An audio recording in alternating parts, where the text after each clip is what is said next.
They sit on the side. Ooh, that's funny. Next thing you know, you see it on HBO or something. You be sitting at home. That shit's mine, you know? But ain't nobody gonna believe you. First come, first serve. I got too much pride. I can't take something that ain't mine. You know what I mean? I can't go up and say something ain't mine. The kick about going up there is making people laugh about something that you wrote. It's easy to go out there and do somebody else's material. They stole that from me. They just took it. Deal because this industry is a monster. Kelton and I had beef, and I'll tell you why. Because privately, this motherfucker stole everything from me.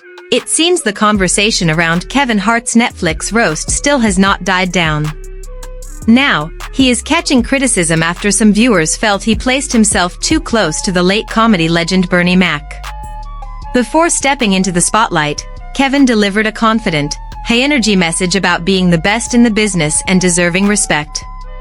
He used a version of Bernie Mac's famous "I ain't scared of you" energy, essentially telling anyone doubting him to come forward and challenge him. Y'all done woke up a dog. Let me tell you something about a dog. When a dog get angry, or a dog gonna bite. And this little dog about to bite hard. Tune in, I'ma say it, cause I've been saying it the whole time. Remember, I get the mic last. I get the mic last. Don't you ever forget that I get the last word. To be fair, Kevin Hart was clearly building hype before a major event. Trash talk, big confidence, and bold statements are nothing new in comedy promotion. But this time, people noticed the specific comparison being made. That "I ain't scared of you" attitude was deeply connected to Bernie Mac's legacy. During the 1990s, Bernie would walk on stage, face difficult crowds, and hit them with that unforgettable line before winning them over. It became so iconic that a documentary about his life and career was titled "I Ain't Scared of You." I ain't scared of you. I'm gonna tell you something the press. I ain't coming for no foolish. So why did Kevin using that reference become such a big issue? For some people, it was not just about one phrase. They felt Kevin was placing himself beside one of the most respected comedians of all time. Online commentary suggested that Dave Chappelle may have been among those who did not appreciate the comparison, although those reactions should be treated as commentary rather than confirmed fact. The debate also connects to something both Bernie Mac and Chappelle have spoken about in the comedy world: protecting original material. Bernie often warned comedians to be careful about sharing jokes around other comedians because, in his view, the industry could be full of people willing to copy an idea and claim it as their own. By being with me all the time, you know, she see my stuff, my new stuff, and all that kind of stuff. Especially when I do my single dates, and I'm trying to school her. You don't do your material around a lot of comedians. That's like stealing in front of the police. You know what I mean? They mean well, but they sit on the side. Ooh, that's funny. Next thing you know, you see it on HBO or something. You be sitting at home. That shit's mine, you know? But ain't nobody gonna believe you. First come, first serve. You know? So when you do new stuff, you never, I'm telling you, for you comics coming up, never bring your stuff out in front of a house full of comedians. You will never work a lot. Especially established comedians like myself, you'll never work a lot. I got too much pride. I can't take something that ain't mine. You know what I mean? I can't go up and say something ain't mine. The kick about going up there is making people laugh about something you wrote. It's easy to go out there and do somebody else's material. Bernie Mac did not make those warnings without reason. They came from experiences he said he personally lived through. At different points, Bernie publicly claimed that Steve Harvey had used material similar to his during the original Kings of Comedy era. He also alleged that there were conflicts around casting connected to Ocean's 11. The tension was reportedly serious enough that Cedric the Entertainer later suggested it played a part in why there was never another full Kings of Comedy tour. So when Bernie talked about joke theft or people taking opportunities, he was speaking from a place of frustration and experience. Dave Chappelle has also had his own battle involving ownership, though in a different form. His fight with Comedy Central over Chappelle's show became widely discussed after he said he signed an unfavorable contract when he was younger and struggling financially.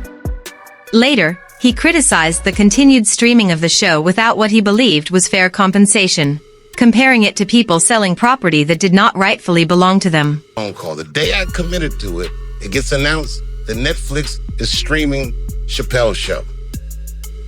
Not just Netflix. HBO Max is streaming it too. Do you know, before Chappelle's show was at Comedy Central, I pitched that show to HBO. I told them what I wanted to do. Now, these are executives. All they have to do is say, yeah, we'll take it, or no, thank you, we won't. But they didn't say either of those things. They went too far. They said, literally, what do we need you for?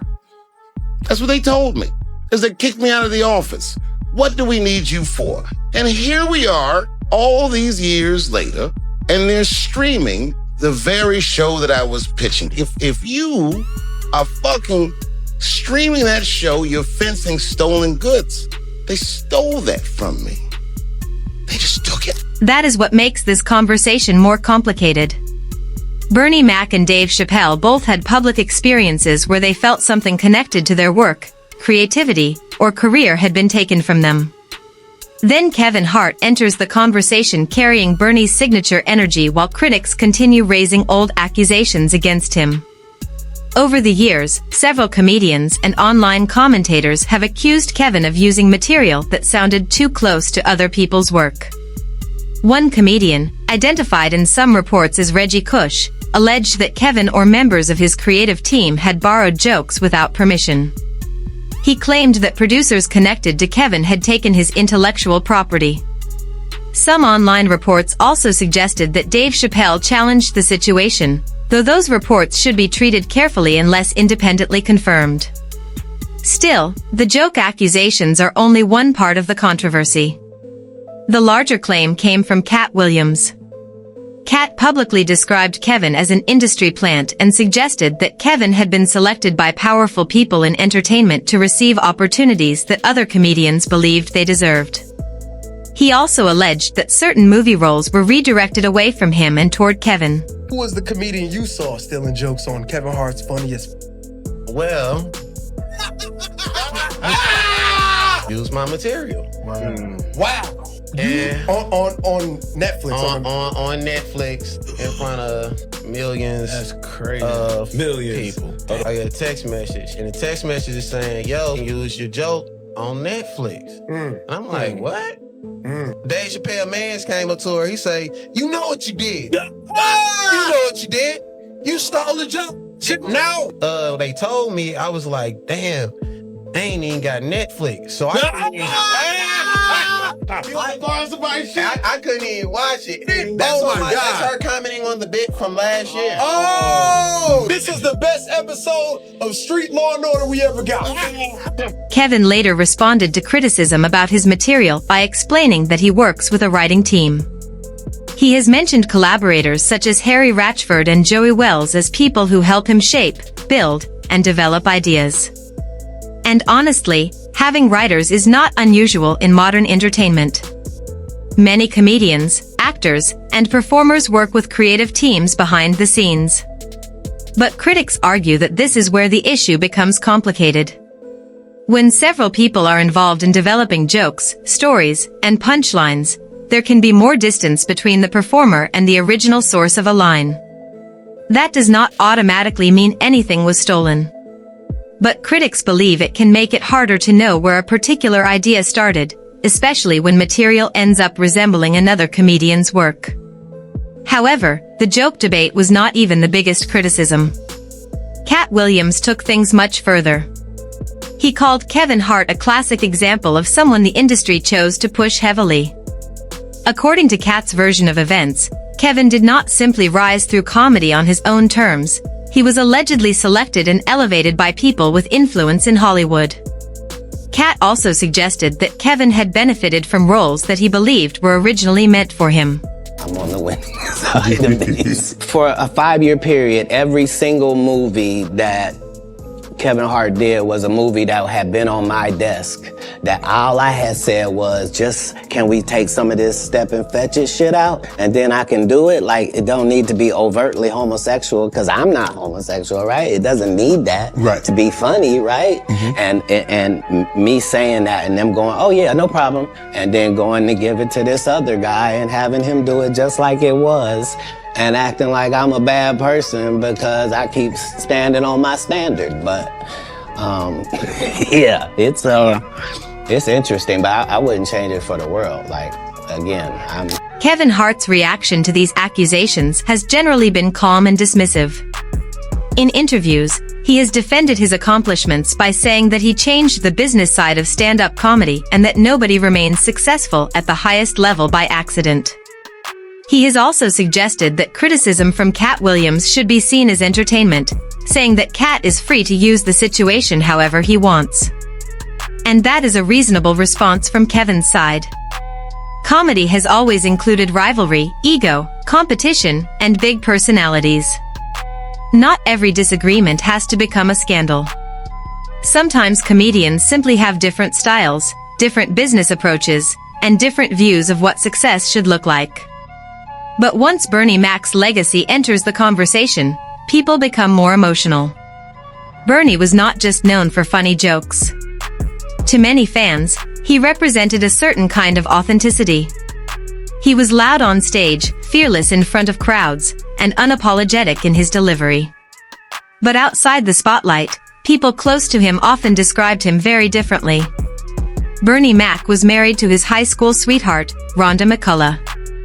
They met while attending Chicago Vocational Career Academy, dated as teenagers, and got married in 1977 when they were both still very young. Their marriage lasted more than 3 decades, continuing until Bernie passed away in 2008. One thing Bernie reportedly took pride in was his family life. In an entertainment industry where many celebrities deal with public relationship drama, Bernie often emphasized that his children were with his wife. He and Rhonda had a daughter named Janice, and later they also took responsibility for raising family members who needed support. Bernie and Rhonda welcomed his teenage niece and her young daughter into their home. That real-life responsibility later influenced The Bernie Mac Show. The show was built around the idea of a man stepping in to raise children when family needed him most. And according to Rhonda, the television version of Bernie was not completely separate from the person he was at home. She suggested that the caring, family-focused side audiences saw in the show reflected who he truly was behind the scenes. Another important part of Bernie's image was that he understood the difference between performance and reality. In a 1999 interview, he explained that the aggressive, loud, and censored version of Bernie Mac was part of the act.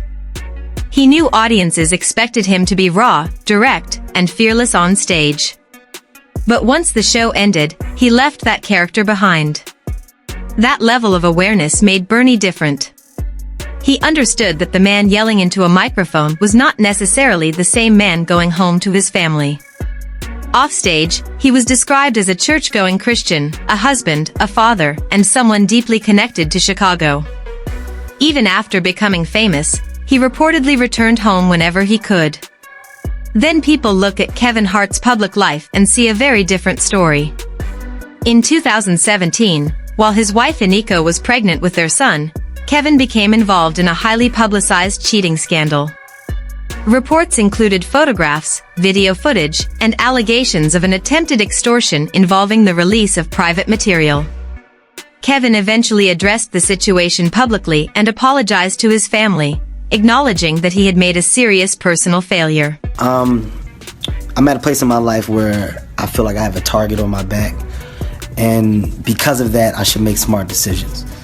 And recently, I didn't. I'm not perfect. I'm not going to sit up here and say that I am or claim to be in any way, shape, or form.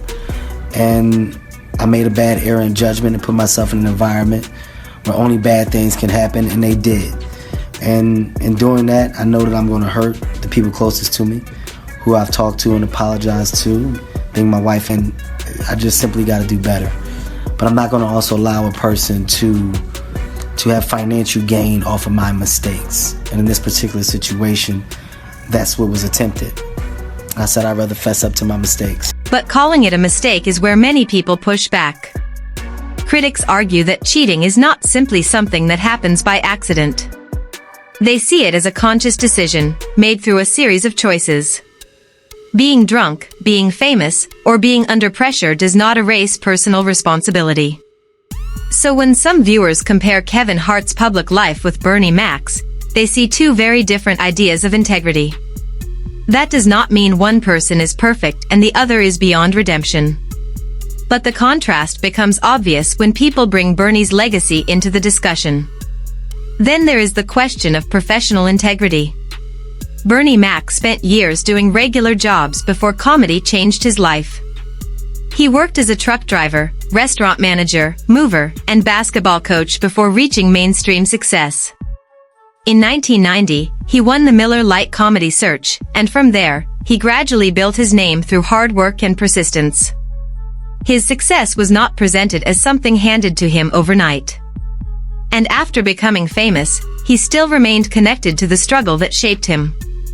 Cat Williams, on the other hand, has argued that Kevin Hart represents the opposite story. According to Cat, Kevin was chosen by powerful people in entertainment to become the next major star in comedy. That remains Cat's opinion and allegation, but it is one of the reasons the argument between these comedians continues to attract attention. 15 years in Hollywood, no one in Hollywood has a memory of going to a sold-out Kevin Hart show, there being a line for him ever getting a standing ovation at any comedy club. He already had his deals when he got here. Have we heard of a comedian that came to LA and in his first year in LA, he had his own sitcom on network television and had his own movie called Soul Plane that he was leading? No, we've never heard of that before that person or since that person. What do you think a plant is? So is Kevin Hart simply smart about business, or do critics believe he has compromised too much to stay at the top? That depends entirely on who you ask. But one thing is clear, Bernie Mac and Kevin Hart represent very different careers, very different public images, and very different ideas of what comedy success should look like. Whether people agree or disagree with the comparison, many fans believe Kevin should not be placed in the same category as Bernie Mac. That is why Kevin using Bernie's famous stage energy before the roast upset so many people. For fans of Bernie, it was never only about a catchphrase. It was about legacy, originality, struggle, family, and authenticity. People such as Dave Chappelle and Cat Williams have their own opinions about who deserves respect in comedy. And while Kevin Hart has money, mainstream success, and enormous fame, some critics still question whether he will ever be viewed with the same kind of cultural respect that Bernie Mac earned.